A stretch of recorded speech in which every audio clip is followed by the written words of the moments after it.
Whatever Happened to Fess Parker, star of Davy Crockett and Daniel Boone. Fess Parker was born Fess Elisha Parker Jr. on August 16, 1924, in Fort Worth, Texas, and raised on a farm in Tom Green County near San Angelo. His father is a tax assessor.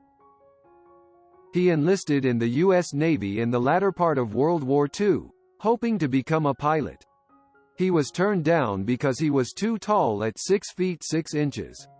He then tried to become a radioman gunner, but he was found too big to fit comfortably into the rear cockpit. He was finally transferred to the United States Marine Corps as a radio operator. Discharged in 1946, he enrolled at Hardin-Simmons University in Abilene, Texas, with assistance from the GI Bill. He was an active member of the H-Sioux Players Club and transferred to the University of Texas at Austin in 1947 as a history major and continued to be active in drama. Having 1 year remaining on his GI Bill, he studied drama at the University of Southern California, where he pursued a master's degree in theater history. Parker began his show business career in summer 1951 when he had a $32 a week job as an extra in the play Mr. Roberts, although he is credited with the voice of Leslie, the chauffeur, in the 1950 film Harvey. Within months, he was on location with a minor part in Untamed Frontier with Joseph Cotton and Shelley Winters.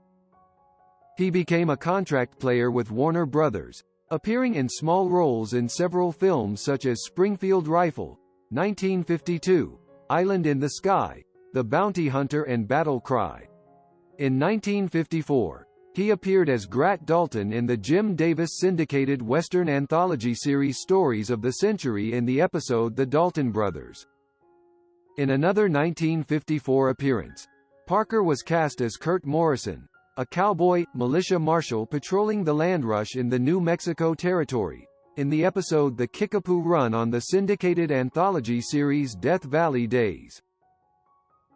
A later time, Parker became a contract star for Disney and appeared in The Great Locomotive Chase, Westward Ho!, The Wagons, Old Yeller, and The Light in the Forest. He complained that they were all basically the same role. Disney refused to lend Parker for roles outside that persona, such as Jeffrey Hunter's role opposite John Wayne in The Searchers and Marilyn Monroe's leading man in Bus Stop.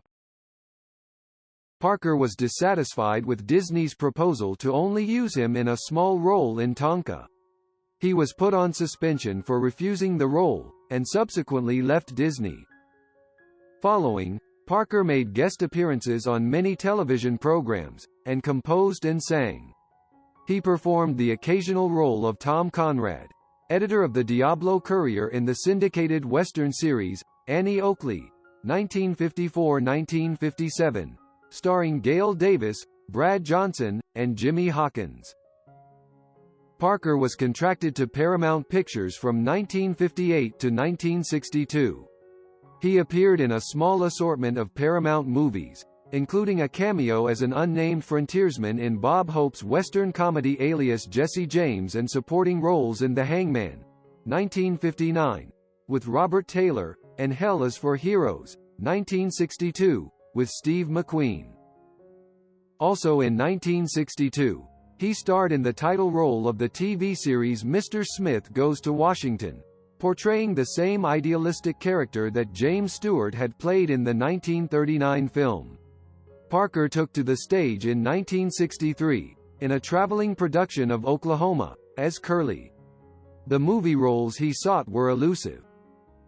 Parker's Daniel Boone television series portraying another historic figure of America's frontier days began filming in 1964.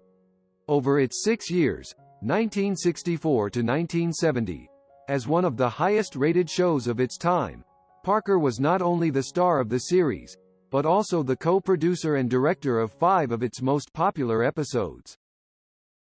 Turning down the title role of McCloud, Parker retired from acting at the age of 49 after a sitcom pilot called The Fess Parker Show was broadcast on March 28, 1974, but was not subsequently picked up by the network. Parker married Marcella Bell Reinhardt and the couple had 2 children, Fess Elisha Parker III and Ashley Allen Reinhardt, along with 11 grandchildren and a great-grandson. Sadly, Parker died of natural causes on March 18, 2010, at his home in Santa Ynez, California. Goodbye Fess Parker.